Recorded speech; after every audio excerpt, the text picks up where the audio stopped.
Penggunaan masker sekali pakai turut meningkat di tengah rekomendasi pemerintah tentang efektivitas masker.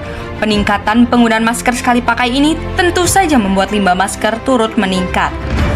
Hal ini tentu saja membuat limbah masker menjadi permasalahan baru untuk lingkungan.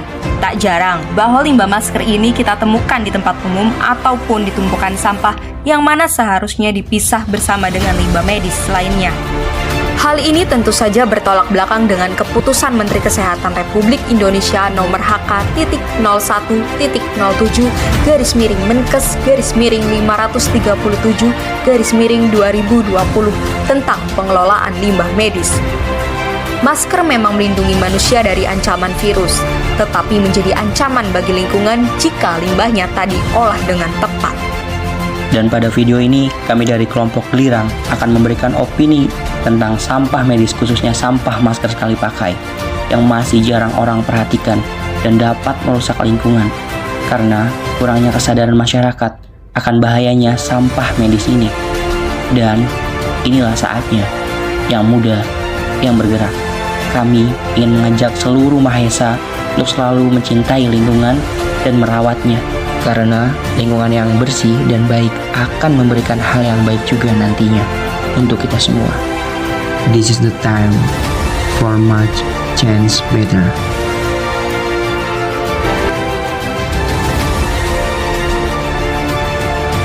Halo Mahesa, Assalamualaikum warahmatullahi wabarakatuh. Salam sejahtera untuk kita semua. Om Swastiastu, Namo Buddhaya, salam kebajikan. Rahayu, rahayu, rahayu. Hidup mahasiswa, hidup rakyat Indonesia, hidup pendidikan Indonesia. Gimana nih kabar kalian? Semoga sehat selalu ya. Kita dari kelompok Gelirang, pada kesempatan kali ini, kita akan membahas tentang bagaimana sih cara kita merawat dan menjaga lingkungan hidup agar kita terhindar dari wabah penyakit. Oke, langsung saja saya akan bertanya ke rekan-rekan saya. Yang pertama nih, berapa sih sampah medis yang terbuang setahunnya? Oke, baik. Rekan, bisa dijawab? Oke, terima kasih sebelumnya untuk Zilma. Di sini saya akan menjawab pertanyaan dari Zilma. Dari riset yang saya telah lakukan, manusia sekarang menggunakan 129 miliar masker medis setiap bulan di seluruh dunia. Dan menurut penelitian dari Frontiers of Science and Engineering, satu bulan itu ada 31 hari. Maka penggunaan rata-rata masker sekali pakai sekitar 2,8 juta masker per menit. Nah, jika per menit aja udah miliaran nih, bagaimana jika sehari, 1 minggu, 1 bulan, bahkan 1 tahun? Itu udah banyak banget, bahkan sampai bisa dikatakan triliunan. Dan manusia itu kan kita tidak tahu nih kegiatan manusia itu apa aja. Manusia bisa menggunakan masker sekali pakai satu hari itu 10, bisa sampai 10 bahkan lebih. Kalau menurut saya penggunaan masker yang telah dibuang itu bisa mencapai triliun, dan itu riset dari saya. Sekian dari saya, terima kasih, dan selanjutnya akan diterangkan oleh Fadilah Kamil. Terima kasih. Oke, saya izin lanjutkan dari pernyataan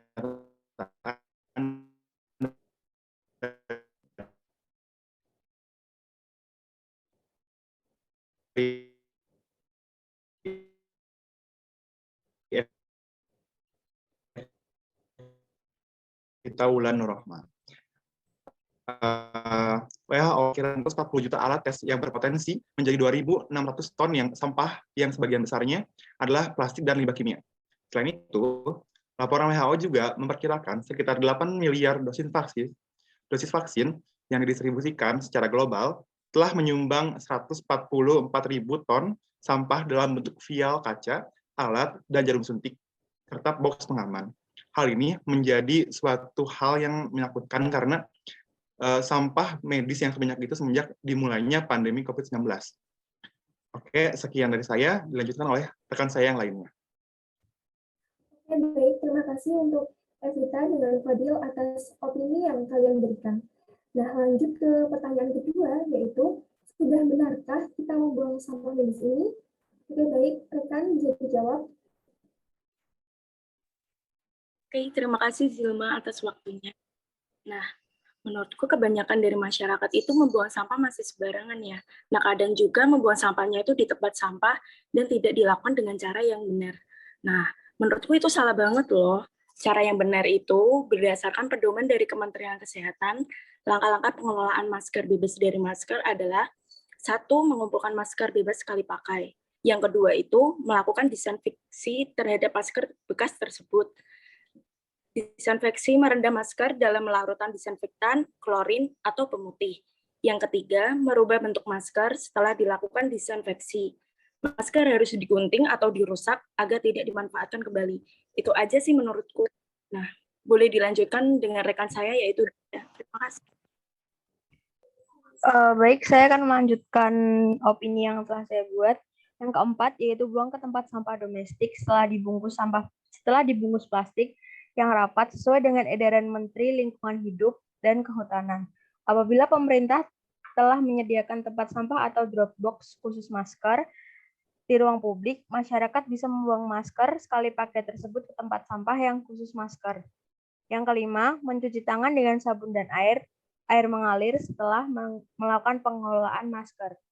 Itu sekian dari saya. Terima kasih. Next. Ini ada pertanyaan ketiga nih. Gimana sih cara kita mengurangi sampah medis tersebut agar tidak menyerang wabah penyakit, apalagi kan COVID-19 ya, gampang tersebar virusnya. Nah, itu gimana sih cara kita mengurangi sampah medis tersebut? Oke, boleh dijawab.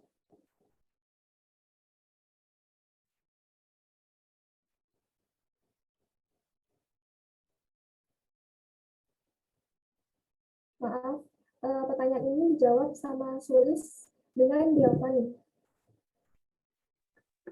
Oke, untuk mengurangi timbulan sampah, dihimbau agar masyarakat dapat beralih menggunakan masker kain yang dapat digunakan ulang. Nah, apabila terpaksa menggunakan masker sekali pakai, maka harus dilakukan pengelolaan yang baik untuk mencegah resiko penularan penyakit dan penyalahgunaan masker bekas. Adapun cara penanggulangan dan penanganan yang tepat dalam mengatasi penumpukan limbah masker ialah dengan menerapkan pedoman penanganan limbah masker baik dari rumah tangga maupun fasilitas kesehatan. Kemudian pengelolaan yang paling efisien dalam penanganan limbah masker ialah dengan dibakar atau diinsinerasi agar dapat dipastikan virus atau mikroorganisme mati dapat mereduksi volume limbah secara signifikan. Kemudian ada proses lain yang dapat dilakukan, yaitu dengan sterilisasi menggunakan autoclave atau proses memanfaatkan uap pertekanan. Nah, uap pertekanan dengan suhu tertentu ini dapat menginfeksi virus yang terdapat pada suatu media. Nah, menurut John Abraham et al., inaktivasi COVID-19 ini pada media kain atau masker dapat menggunakan termal atau temperatur rendah dengan waktu kontak tertentu. Contohnya kayak 3 menit pada temperatur 75 derajat Celcius, 5 menit pada temperatur 65 derajat Celcius, dan 20 menit pada temperatur 60 derajat Celcius. Kemudian dilanjutkan dengan rekan saya.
Oke, baik.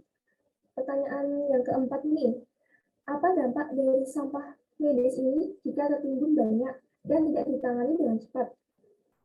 Oke, baik, rekan bisa menjawab pertanyaan yang keempat ini.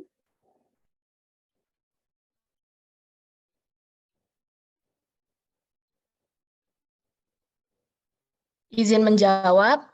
Jadi setelah beberapa riset yang saya lakukan, berikut ringkasan yang saya dapatkan mengenai pengaruh penimbunan limbah medis terhadap kualitas lingkungan dan kesehatan. Yang pertama ada gangguan kenyamanan dan estetika dari tumpukan sampah medis yang menyebabkan estetika lingkungan menjadi kurang sedap dipandang. Yang kedua, ada kerusakan pada tanaman dan binatang dapat disebabkan oleh virus dan senyawa yang berasal dari tumpukan sampah medis. Yang ketiga, ada gangguan terhadap kesehatan manusia dapat disebabkan oleh berbagai jenis bakteri, virus, senyawa-senyawa kimia. Yang keempat, ada pengelolaan sampah medis yang kurang baik akan menjadi tempat yang baik bagi faktor penyakit seperti lalat dan tikus. Yang kelima, insiden penyakit demam berdarah menjadi meningkat karena berkembang biak pada tumpukan sampah medis dan genangan air. Yang keenam, proses pembusukan sampah oleh mikroorganisme akan menghasilkan gas-gas tertentu yang menimbulkan bau busuk. Yang ketujuh, adanya partikel debu dari limbah medis yang menumpuk dan berterbangan akan mengganggu pernafasan, menimbulkan pencemaran udara yang akan menyebabkan kuman penyakit mengontaminasi lingkungan sekitar. Dan yang terakhir, apabila terjadi pembakaran limbah medis yang tidak saniter, asapnya akan mengganggu pernafasan, penglihatan, dan penurunan kualitas udara. Sekian dari saya, selanjutnya akan dilanjutkan oleh Fazri. Terima kasih.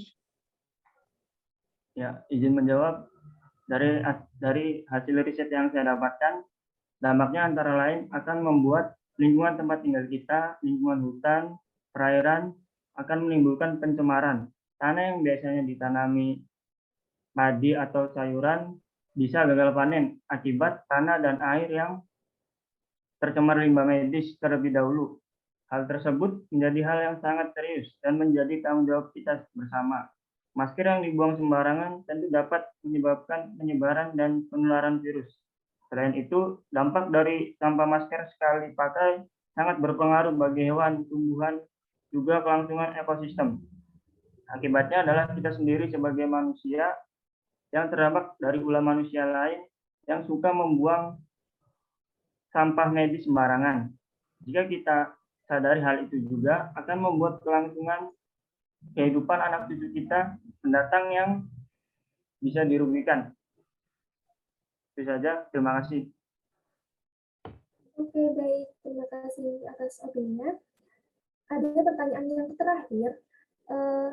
Permasalahan apa yang akan terjadi ketika sampah medis yang dibuang sembarang itu tidak ditangani dengan cepat? Itu bagaimana ya cara kita mencegah atau mengurangi sampah medis tersebut? Baik, boleh dijawab.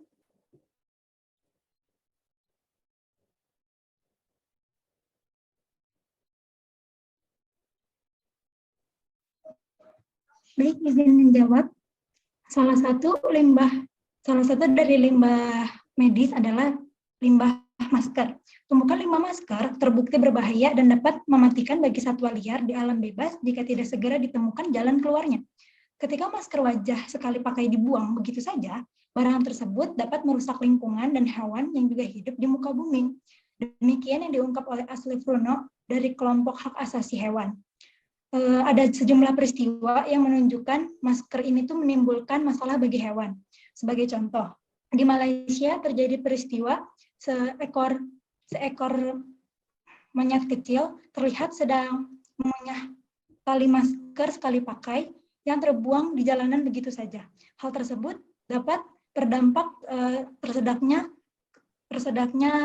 seekor monyet kecil tersebut hingga dapat meninggal. Karena pada hakikatnya hewan sulit untuk membedakan mana yang bisa ia makan dan mana yang tidak bisa ia makan. Terjadi pula hal serupa di Inggris. Seekor burung camar tidak bisa bergerak selama seminggu karena kakinya tersangkut di tali masker sekali pakai. Tali telah mengencang di sekitar kaki burung tersebut hingga membuat persendiannya bengkak dan sakit. Nah, jika tidak segera diatasi, dapat menyebabkan bertambahnya masalah lingkungan yang dampaknya tidak hanya dirasakan oleh manusia. Akan tetapi, oleh satwa maupun tumbuhan yang sama-sama hidup di muka bumi ini. Nah, untuk selanjutnya akan ditambahkan oleh rekan saya, Margaret. Baik, saya akan melanjutkan pendapat dari Nurhalizah. Untuk ini saya ingin menjelaskan bahwa limbah kesehatan itu mengandung zat-zat yang berbahaya, mulai dari patogen, genotoksik, bahan kimia, dan radioaktif. Menurut saya, jika tidak segera ditangani, maka akan menyebabkan hal-hal yang lebih bahaya lagi. Menurut WHO, hal ini akan menyebabkan yang pertama infeksi, yaitu limbah medis yang biasanya mengandung patogen penyebab infeksi, yaitu virus dan bakteri, dan seringkali menyebabkan sesak nafas. Terus yang kedua ada limbah medis dikarenakan mengandung bahan kimia yang berbahaya bisa memicu keracunan jika tidak dibuang dengan tepat. Dan yang terakhir ada kandungan dari zat genotoksik yang menurut riset dari Finlandia menyebabkan resiko peningkatan keguguran dan memicu kanker. Menurut saya dengan penyebab-penyebab ini, maka perlu disebarkan lagi informasi mengenai dampak jika sampah-sampah ini tidak segera ditangani. Selanjutnya akan dilanjutkan oleh teman saya, Lina.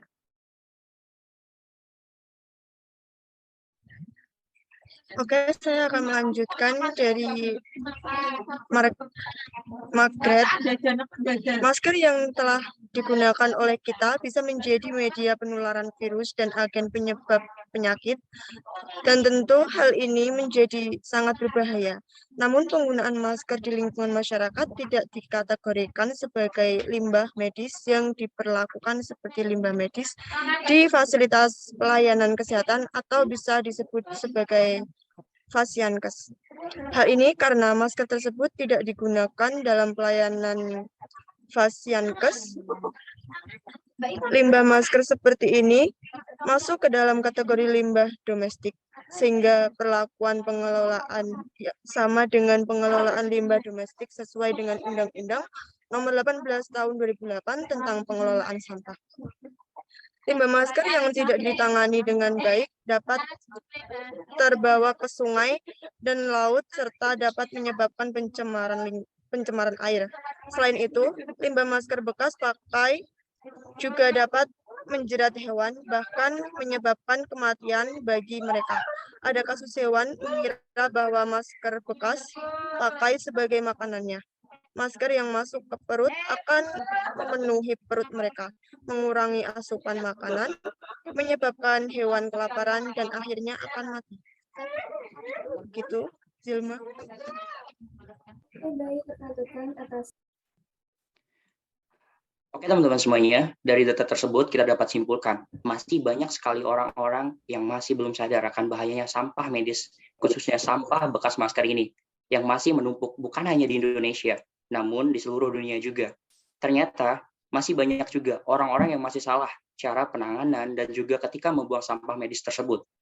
Dan dengan cara-cara yang sudah disebutkan tadi oleh teman-teman kita harus sekali menerapkannya dalam kehidupan sehari-hari. Apalagi di tahun ini masih ada beberapa orang yang terkena dampaknya akibat sampah medis yang terbuang dan juga masih menumpuk ini. Nah, bukan hanya kita sendiri, kita harus mengajak dan selalu mengingatkan keluarga kita, orang lain di sekitar kita juga, akan bahayanya sampah medis ini. Dan juga sudah dijelaskan tadi, akibat sampah medis ini banyak sekali ya teman-teman. Seharusnya masyarakat bisa lebih paham dan mengerti akan bahaya dan masyarakat bisa lebih sadar untuk selalu menjaga diri mereka agar tidak terkena penyakit khususnya wabah yang belum hilang sepenuhnya di Indonesia. Dan dari banyaknya permasalahan yang tadi sudah diperjelas, jika hal yang kita bahas kali ini tidak cepat ditangani dengan tepat, pastinya akan semakin banyak sekali korban berjatuhan. Jadi kami dari kelompok Gelirang ingin mengajak kalian semua, masyarakat Indonesia, para pemuda Indonesia juga, untuk selalu mengingatkan orang-orang terdekat terlebih dahulu akan bahayanya sampah medis ini. Terima kasih. Opini kalian yang diberikan, karena pertanyaan saya sudah dijawab oleh kalian, semoga pertanyaan-pertanyaan dan opini kalian yang diberikan, semoga kalian menghindari dan merawat lingkungan hidup ya, agar kita itu terhindar dari wabah penyakit. Ya, baik, terima kasih. Wassalamualaikum warahmatullahi wabarakatuh. Semangat. Waalaikumsalam warahmatullahi Waalaikumsalam wabarakatuh.